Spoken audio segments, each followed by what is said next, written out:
Alrighty, so the final game for match week number 32 is in the books, and I gotta say, the schedule makers, they have to do better job next season, in my opinion, in terms of scheduling these national televised games or schedule these lone Sunday game to feature because I understand that yes, in the past, Seattle versus Sporting KC could be a hotly contested matchup, but considering the fact that this week we had El Trafico and we also had the Hell is Real Derby, and we also easily had some bigger rivalry game that has happened. It's a bit of a head scratcher, the fact that they decided to put this as the lone Sunday game. And when you look at how this game went went out, yeah, it just kind of shows you that yeah, they made a mistake in terms of scheduling this game as the lone game, because this was kind of for the most part one-way traffic, as the Sounders pretty much dominated this game and probably could have won more than 2-0 against Sporting KC, especially could have had a couple of more goals in the second half as well.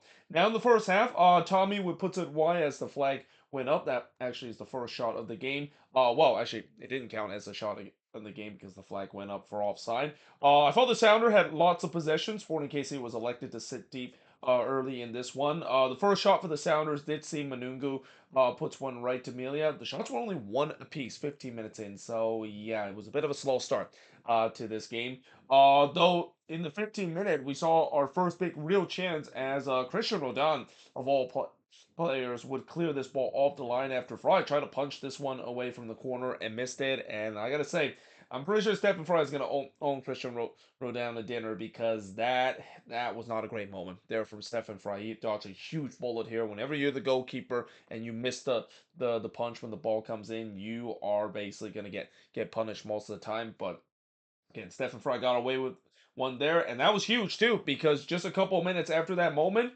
Seattle takes the lead. It's Jackson Reagan. Who knew that Jackson Reagan started to be a goal scorer now? I mean, this is what, his like fourth or fifth goals this season, after he's pretty much never known to be a goal scorer. But he scored here to make it 1-0 in favor of the Sounders. Amelia did make a good save here on Morris, but unfortunately just fall right to Reagan, who puts it into the empty net. And yeah, just like that, the Sounders lead 1-0. Rothrock was in on goal here, but he missed wide in the 22nd minute. It was all Sounders up to this point. They had the momentum. They were looking for another, and they thought they got another in the 24th minute when Rodon puts it into the back net. Problem was, the goal was disallowed for offside through VAR. I believe it's either Morris or Rothrock that was in an offside position. When this ball was played through, it definitely looked like Morris definitely trying to tap it in himself. He actually missed it, but obviously when you attempt to trying to redirect the ball and you're in an offside position, that's always going to be offside. So the goal didn't count, but really I thought Sporting got away with one there, because their defense has been a no-show early in this game, especially as we go through this game. The transitional defense for Sporting KC was not a thing in this one against the Sounders. Tommy then hits one right to Fry in the 35th minute, but then in the 40th minute, Seattle does make it 2-0, as Paul Vrovrock would score for Morris and Rusnak to make it 2-0 in favor of the Sounders.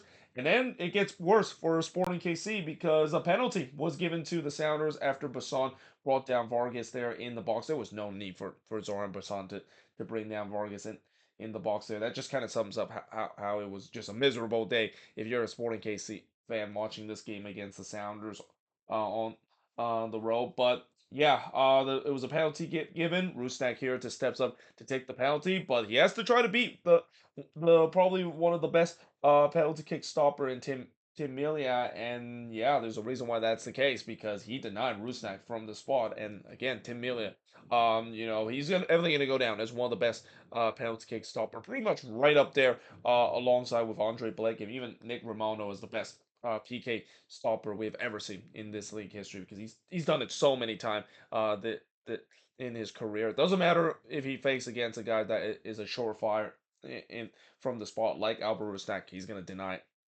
him there with a great save. And yeah, that keeps it at 2-0. Leibel then missed wide from close in the 7 minute stoppage time, but we do head to halftime with Seattle leading 2-0. In the second half, pretty much the same kind of story, with the Sounders continue to dominate. Manungu would hit one right to Milia. I thought the game did kind of become a little bit open. Both of these teams seems like like they were going end to end, at least in the beginning of the second half. Yamar would then heads it wide from the corner before Rusnak puts it high from close range. That came over the turnover from Sporting KC in the midfield, and again, they're just having a tough time in terms of defense in those transitional moments. Every time when the Sounders go on the transitional moment, they're leaving so much gaps and not letting, not getting players back in time to defend. The shots were 12-7 for Seattle up to this point. Agata did had a shot that took a deflection and goes high.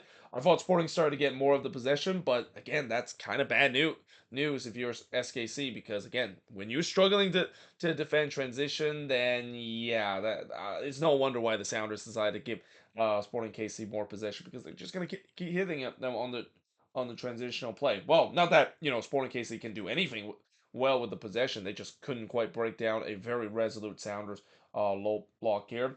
Morris then hits the side netting as the flag went up, and then he puts this one in on goal, or at least he was actually in on goal here, but missed wide in the 78th minute. Yeah, Jordan Morris was very hungry to try to score a goal. A little unlucky not to get on the score sheet as well, but it just kind of felt like the Sounders looked like the side that gets a third rather than SKC getting a goal back. They keep mentioning that Sporting KC is going to still alive throughout this game, or at least Max Bertos basically says it. But that's Max Bertos. He'll be say any crazy thing, but I'm pretty sure everybody in the world watching this will realize that yeah, Sporting KC had no chance coming back in this, and Seattle don't usually blow 2 goals late.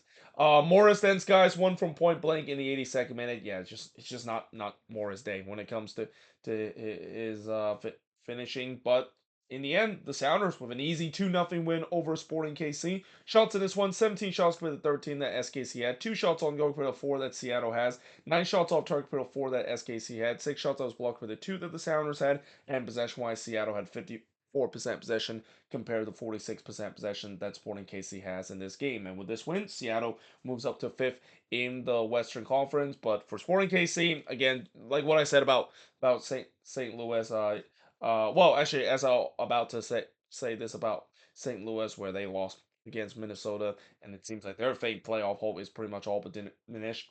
You can say the same thing about Sporting KC. Their playoff hope is pretty much all but gone right now. They're way too far behind in such a short amount of game, that unless there's a miracle, or if Minnesota can just absolutely implode, which that maybe could happen, but then they still have to pass those 2 Texas team, that is Austin and Dallas.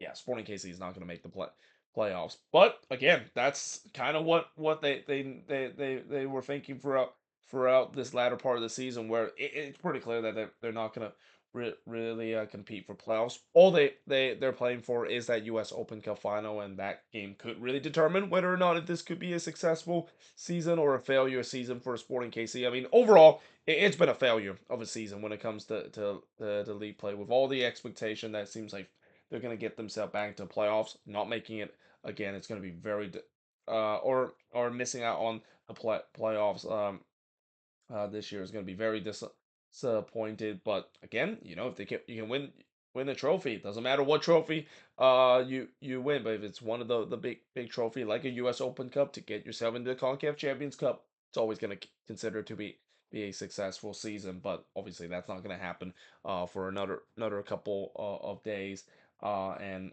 we'll see how they're going to do in that U.S. Open Cup final in a couple of days. But there you have it. That is pretty much it in terms of this review of this long game that's going to be that happen on Sunday. Like I said, tomorrow I'll be doing well, as I said in my last video, I'll do the review part 2 and looking at the last 5 games, which are all Western Conference matchup. I already did the review of the first 8 games, looking at the Eastern Conference matchup that happened this match week. But until then, hope you guys enjoyed this video. If you do, make sure you guys like, smash the subscribe button, and yeah, I of course will see you guys next time.